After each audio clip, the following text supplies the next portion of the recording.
आइए प्रिय भक्तों, आपके लिए चल रहे हैं आज एक सुंदर कहानी की तरफ। और इस कहानी का एक रीजन है कि मनुष्य जो भी चाहता है, प्रार्थना तो करता है लेकिन प्रतीक्षा नहीं करता।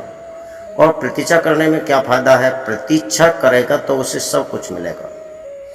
जैसे एक व्यक्ति बुजुर्ग था, उसे वैराग्य हो गया कि मैं भगवान का भजन करूँगा।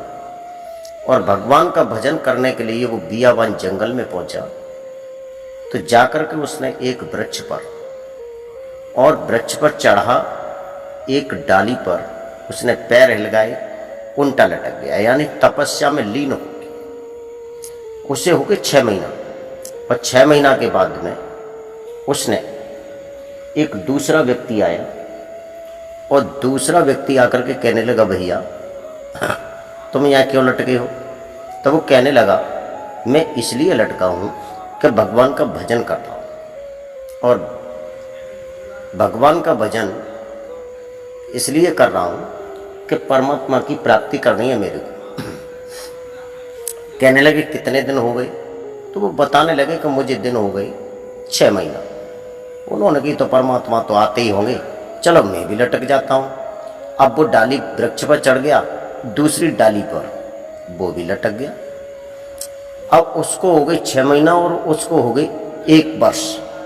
जब पूरी 1 वर्ष हो जाती है, उसके बाद में एक व्यक्ति और आता है जो घर वालों ने विशेष परेशान किया, और वो ज्वारी शराबी था। ज्वारी शराबियों के साथ में ऐसा ही होता है।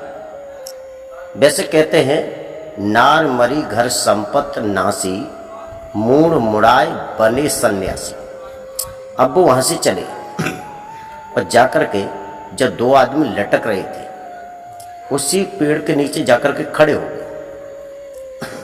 और खड़े जब हुए हैं तो किसी ने पूछा, आप यहाँ क्या कर रहे हैं? तो उन्होंने कहा, मैं तपस्या कर रहा हूँ।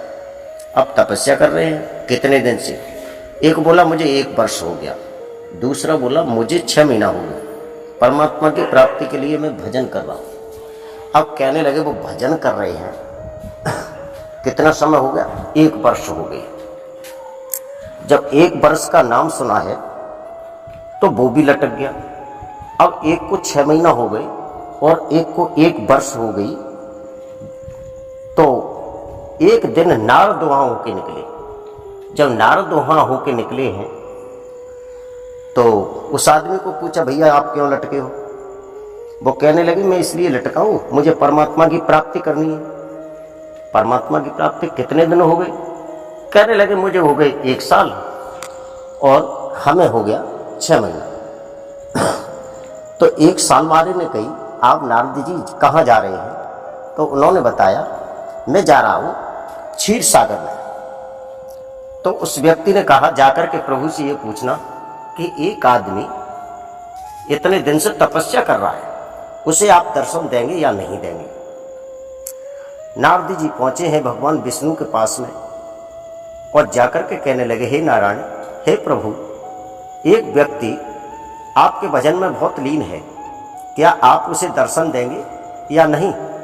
भगवान विष्णु कहने लगे, नहीं, मैं नहीं दर्शन नहीं दूंगा। नारद जी वहां से चले तो उस वृक्ष को छोड़ करके दूसरे रास्ता पे चले। तो उस व्यक्ति ने आवाज मारी और कहा, ए नारद, आप इधर रास्ता से बदल करके जा रहे हो। अरे हमें ये तो बताओ कि हमारे प्रभु ने क्या संदेश भेजा है? नारद जी कहने लगे, भैया क्या बताओ, मैंने पूछा तुम्हारा संदेशा कि एक आदमी बहुत दिन से तपस्या कर रहा है, उसे आप दर्शन देंगे या नहीं? तो भैया प्रभु ने मना कर दिया। जब सुनी कि मना कर दिया है, जो पीछे से 2 आदमी गए थे, उन आदमी ने जाके जो लटके थे, जो किसी को 6 महीना हुए, एक महीना हुआ, उन्होंने कि जब दर्शन नहीं देगा, जो तो बहुत दिन से लटके हुए हैं, तुरंत उन्होंने टांगे ढीली की और तुरंत नीचे आ पड़े। जब नीचे गिर गए, अपने अपने घर को चल दिए। वो आदमी लटका रहा। उसके बाद में जब वो अपने घर के लिए चले, तुरंत भगवान विष्णु प्रकट हो गए। जब प्रकट हो गए, नारद जी ने कहा, हे प्रभु, आपकी बात मेरी समझ में नहीं आई। आपने मुझसे कह दिया कि मैं दर्शन नहीं दूंगा, लेकिन आप उस तुरंत ही खड़े हो गए आकर के। भगवान विष्णु कहने लगे, नारद आप नहीं जानते, जो पके आम की तरह से जो टूट पड़े हैं नीचे, उन्हें मुझे दर्शन नहीं देना था। और इस व्यक्ति को दृढ़ विश्वास है कि मैं दर्शन उनके पाकर के ही जाऊंगा, तो इसे मैं दर्शन दूंगा। जिस पर मेरा विश्वास होता है, जो मेरा विश्वास करता है, उसे मैं दर्शन देता हूं, और जो मेरा विश्वास नहीं करता उसे मैं दर्शन नहीं देता हूं। तो मैं अपने भक्तों से ये कहना चाहता हूं, मैं आपका जाना पहचाना विनोद गांव वादरी से आप तक पहुंचा रहे हैं ये वीडियो। आपसे ये कहना चाहता हूं कि आप भगवान के भजन में लीन होइए, आप खूब भजन करिए, लेकिन पहले करते हैं प्रार्थना, बाद में करते हैं प्रतीक्षा। और प्रतीक्षा करेंगे तो आपको सब कुछ मिलेगा, और प्रतीक्षा नहीं करेंगे तो आपको कुछ नहीं मिलेगा। जैसे आप भगवान के मंदिर में जाएंगे, वहां जाकर के 10 रुपये चढ़ाएंगे, 1 लाख रुपए की मन्नत मांगेंगे, तो परमात्मा भी देख करके हंस जाता है। क्या 10 रुपये चढ़ा रहा है, 1 लाख रुपए की मन्नत मांग रहा है, तो परमात्मा फिर हंस करके छोड़ देता है, जा तू ऐसा ही रहेगा। तो मेरा आपसे कहना है कि मेरी वाणी पर ध्यान देना, आप भजन करना, लेकिन बिना लालच के करना, लालच मत करना, तो आपका जो नैया है शरीर रूपी, वो भवसागर से पार हो जाए।